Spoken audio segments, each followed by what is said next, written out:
Hey gang, I'm back.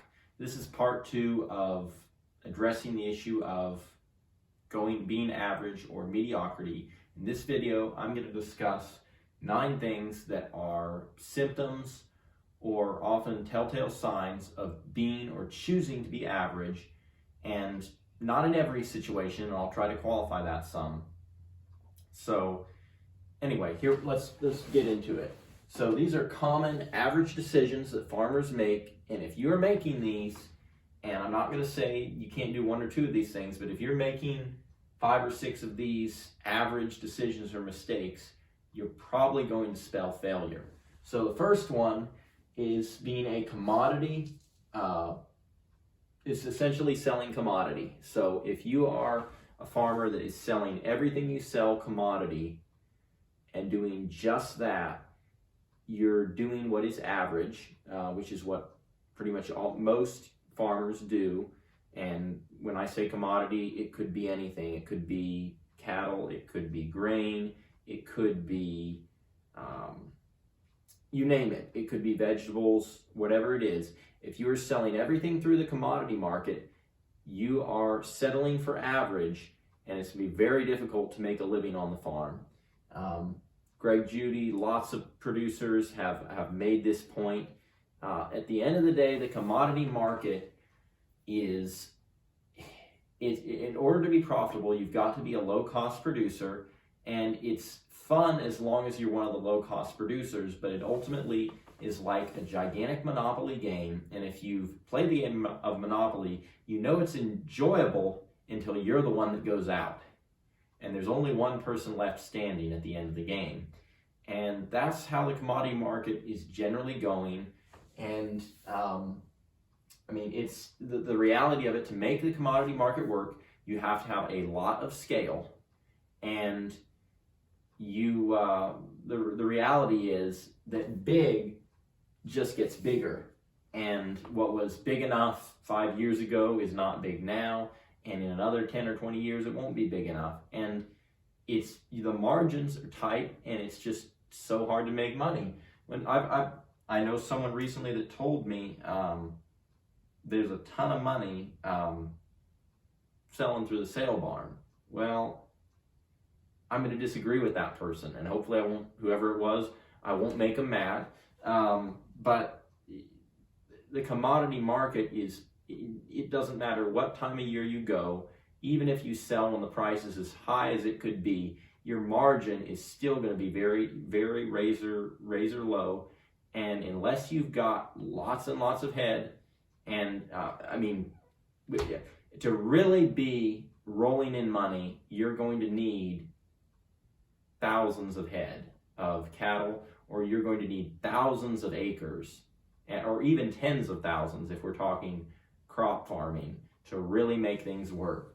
Now, I'm not going to make a specific statement, because there are a lot of, within the commodity market, one of the ways to be profitable, well, the only way to be profitable in the commodity market, and this is the exception I'm going to make to this one, and the stock and grass farmer, Joel Salatin, has talked about this one.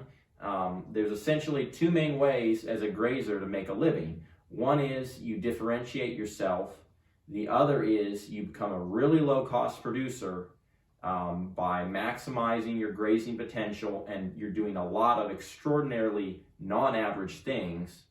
And by that, you can essentially sell commodity market because you're a low-cost producer. So that's the one exception where you can sell commodity, and if you have a lot of scale, you can make a lot of money.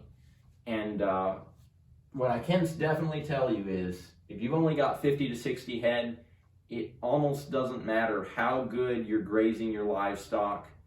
50 to 60 head going to the sale barn is not a way to make a living, and not a way to make much money either. So anyway, that just is what it is. Beware of the commodity market. It's a game of Monopoly. You know, right now at the farm where I'm at, we are selling some stuff commodity, but we're trying to get away from it, and we're trying to sell to different private dealers and to diversify out. And we've got over 1,000 head. We have a lot, we're to the point where we can be profitable commodity, but even realize that even us, we are looking for other venues because we know the commodity market is not our friend. So anyway, that would be the first common average decision, which is essentially to just solely sell everything commodity. And realize, of course, you're going to have cull animals. You're always going to have something that can and should go to the sale barn. You don't sell poor quality stock to a private dealer. That's bad for business. You go and sell it at the sale barn. So there is a place for the sale barn. Winter calving. Calving in the wintertime. That is, you know, what can I add to what other producers have already said? You know, again, I said in the last video, it's not on the other board over there, but if it's what everybody else is doing, it's average. And winter calving, the thing is, you know, you're told calve in the winter, you'll have a bigger calf, and you'll be able to sell it for more when it comes sale time in the fall. Well, the trouble with that is every other producer hears the same thing, and every other producer, I say every other producer, more now are going to spring calving because they've realized if everybody calves in the wintertime, you have this huge glut at the sale barn and you have a price drop. You're better off, if it's what everybody else is doing, there's no competitive advantage in a capitalist marketplace. There just isn't. Every producer has the same idea, and so every producer does it the hard way, and you're costing yourself because nature doesn't calve in the wintertime. Third average decision, and most of these decisions most of these, well, I say most, several of these are geared specifically towards grazing and livestock because that's what I'm doing. A lot of these points I'm going to list later on that you see here, they are not necessarily specifically grazing, they're just farming and life in general concepts, but we're applying them specifically to farming. So lack of movement, choosing to move your cows or to either not move them at all or to only move them once a week or every few weeks, that is not going to move your ecology forward. Moving them every day is a really good way to move things forward. There are exceptions and realities, but the reason I'm here with the Powell Cattle Company is we want to do more moves with our animals. And every situation is different, but if you're not doing enough movement across the landscape, this is the one word that if we could summarize grazing and what differentiates regenerative farming and making it successful over just doing everything conventional farming, it's movement. Moving your animals, the more movement you do across your landscape, the better off you are. Now there are caveats to that, and I get that. It's not a cut and dried where we just always move them every day and everything's better. As soon as I make a statement like this, I think of all the exceptions to the rule. If you're moving your animals every day, but you don't have enough paddocks and you're not giving a recovery time, well, yes, you're going to overgraze. But in general, moving animals every day, getting a higher stocking density, that's a way to be up to par and better than par. That's a way to not be average. So purchased inputs. If you are purchasing a lot of inputs for your farm, that is something that most farmers do, and inputs are always going up. And if it's what other farmers are doing, your bottom line is not going to be better than anyone else, and you're going to be average. And I'm gonna go through these quickly. You can think about these and realize a lot of the applications to them. This one is close to purchased inputs, and this is something I've seen personally. And I mean, I'm putting it here. Free inputs over management. And I put over here government subsidies, and basically there will be times when you can get free inputs even, or inputs for next to nothing, or even government money, and you may choose to go that route to use government money or inputs that are, quote, free or cost less, and that's how you'll try to make more money on your farm instead of saying, I've got to work on managing my farm better, I've got to work on moving the animals more, I've got to work on streamlining my operation. I've got to make the most out of my time, out of my day. Instead of going after improving yourself and looking in the mirror and saying, well, I can do this, instead of managing better, you go ahead and spend all your time and effort getting government subsidies, spend all your time down, filing out paperwork, or you spend your time trying to get a hold of free inputs. I can't tell you how many times there are, I'm thinking of one time in particular where a lot of effort and energy on a farm was put towards a free input, and it consumed a lot of energy instead of spending the time building fence and doing the things that would actually move the farm forward in the long haul. And so I put that down there, choosing to go after free or quote low-cost inputs. They're not actually free, they're time suckers. And then number 6 here, outsourcing. If you're always spending money to solve a problem, you're in trouble. It's very easy. There's a lot of money going around, and there's a lot of money that is thrown away on farms, just flushed away. And it's easy to do when you're starting out, because you generally, when you start out on a farm, you have way more money, and you just throw money at a problem, and you're essentially outsourcing to something else instead of saying, well, what do I have? What are the resources I have? How can I fix this problem without spending money? The answer is not to spend no money. It does take money to make money, but if you're always outsourcing your solutions and paying someone else to solve problems, what are you really there for other than writing checks? Over here, 3 final ones on the subject of common average decisions that are essentially going to doom you to failure and things you need to avoid. No strategy, and I put below lack of foresight. And what that essentially means is your mindset from a day-to-day basis is not strategic. You are not constantly adjusting. You're not constantly critically thinking about your decisions. You're not approaching the day with a winning mindset. You're just letting the day happen.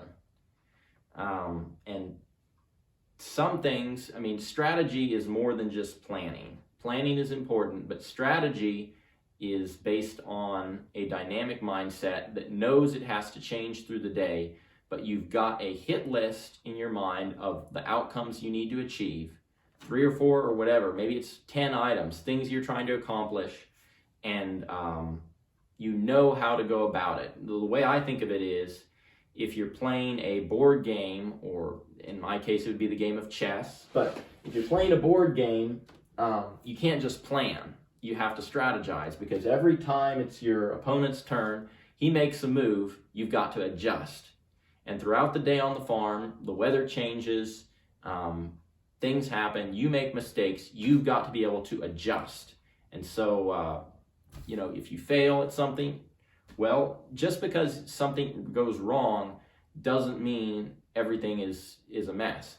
Take your failures or your defeats or the happenings and use them to your advantage. If you see something that you can change and adjust, do it. And that's how you improve. You're constantly looking for a better way. You're constantly making decisions to move forward in the moment. And what I really believe is the cause of an individual that does not strategize and think critically is they're not thinking ahead. If you're thinking ahead, you're going to see that not planning, not adjusting for the moment is how the cows are going to get out. It's how there's not going to be money in the bank account. It's how you're going to run out of time and be out there in the dark doing things. And ask me how I know. I've done it. I'm guilty of this. Almost all of these, well, not all of these mistakes, but several of these mistakes I've made, and the reality is we all do it from time to time, but the critical thing is to learn from it. So next 2, no experiential thinking. This is one of the biggest ones that is, you have to be careful or you can overdo it. But experiential thinking means that something happens, and instead of just moving on and forgetting that it happened, you think about it and the experience you had and what you learned from it. And for me, this is a weakness because I'm very conscientious, and you can overdo this, but if you never reflect on how your day went, what you did, what went well, what went wrong, and how you can improve from it, you're the definition of insanity. Because if you do not think about what you did, then you're going to probably end up doing the same thing over and over again and making the same mistakes, and you're going to hope for success, but you're just going to get the exact same result. So if something goes wrong in your day, this is a habit of mine. I do it constantly. As soon as I do something and I see something go wrong, I ask myself, how could I have prevented that? If the cow got out, was it just because it was an ornery cow and it needs to be cold? Or was it because of something I did? Was it because I was late getting there to the field? Was it because of the way my body positioning? Maybe I moved fast. Maybe I was in the wrong place. Maybe whatever the reason, was it because the fence voltage was down and I haven't been checking it regularly? What caused the problem? And you have to think it through. And if you're doing that, experiential thinking is what separates an older experienced producer from a greenhorn. And I'm still young, I'm still green, but I'm going to shorten the learning curve between being a greenhorn grazer and being an experienced grazer, the more experiential thinking I can do. Because the more of that you do, you learn from your mistakes faster. Number 9, and this is the killer for me and for most farmers. If you, and I put pride or fear of failure in mistakes. This is something that is average. Most of us as farmers, and most of us as men, we're proud of ourselves, we're proud of what we've done, and often we're so proud that we're afraid of failing because of what it'll do to our personal self-esteem or what other people think of us. We're afraid to make mistakes, and that pride keeps us doing the same thing, keeps us doing what everybody else is doing. It keeps us unwilling to admit when we're wrong, and it keeps us from going out and trying something new or different. We're afraid of failing, and we never make mistakes. Well, if you never make a mistake, you're never going to learn anything. And so there you have it, gang. 9 things that I consider to be common average decisions that farmers make, that individuals make. And I'm going to say, there's exceptions to each of these you could probably think of. But if you are, if these 9 things describe you consistently, and several of these have described me, they're common mistakes, you're basically spelling defeat for yourself as a grazer or farmer. All right, gang, that was part 2 of discussing being average. Blessings for the journey, and keep it real.